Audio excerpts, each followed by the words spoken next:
strap today, which led me to the idea of offering you an overview of the various forms of stretching. So in stretching, we have different types of stretching, and I'm gonna give you the word for it and an example for it. All right. First one is ballistic stretching. Ballistic stretching is a type of stretching, how we know it from more kind of like, you know, old types of recordings, let's say, where there's like a bouncing nature, right? And we call that right now in my inner thighs ballistic stretching. Then second form is dynamic stretching. Dynamic stretching we use, for example, in Vinyasa yoga style, where we move dynamically through various positions in the body, you know, right? So we're dynamically moving the body, and that's called dynamic stretching. Then there's static stretching, and here it becomes very interesting. Static stretching can be done actively or passively. Now, what may be active for one person may not be active for the other, but in the example I'm giving you, I'm gonna pick the active form first.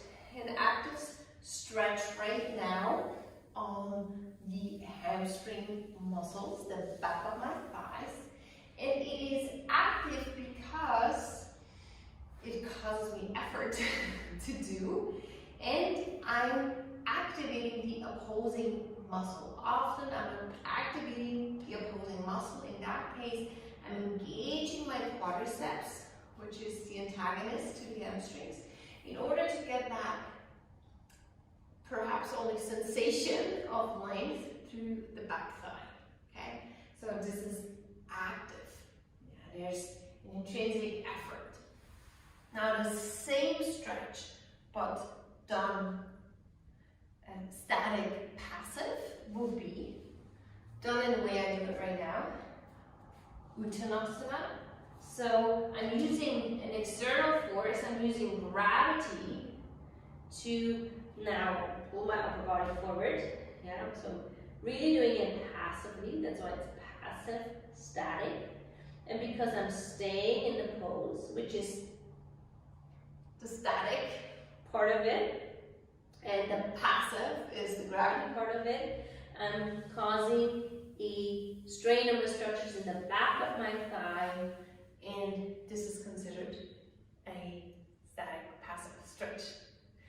Now we have another one, which you may be familiar with as PNF, proprioceptive neuromuscular facilitation.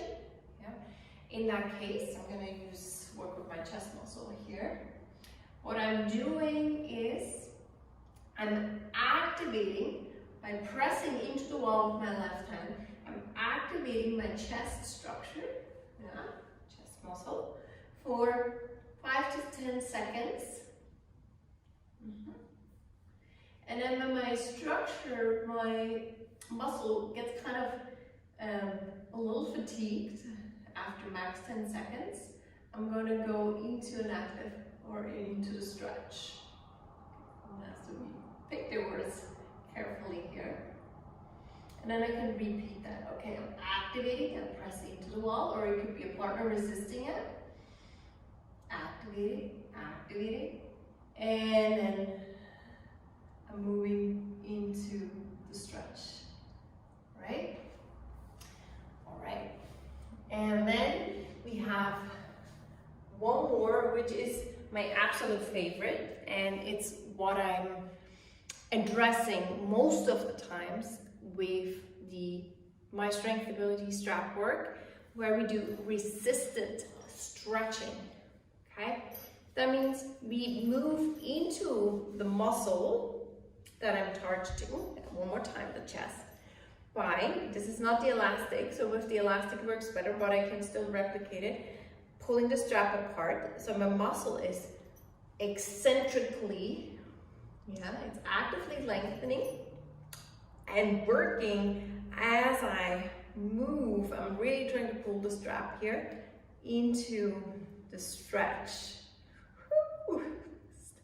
You know, it gets to you every time. Belly in here. Okay, form of resistance stretching. So concentrically working the structures. Yes, as I work them. It is a very efficient way of creating mobility and muscular recrusion. And a form of lengthening and strengthening the muscle at the same time. So I hope this is for today a nice overview of the various forms of stretching. We will focus on resistance stretching next week again with the strap. Thanks so much. Bye bye.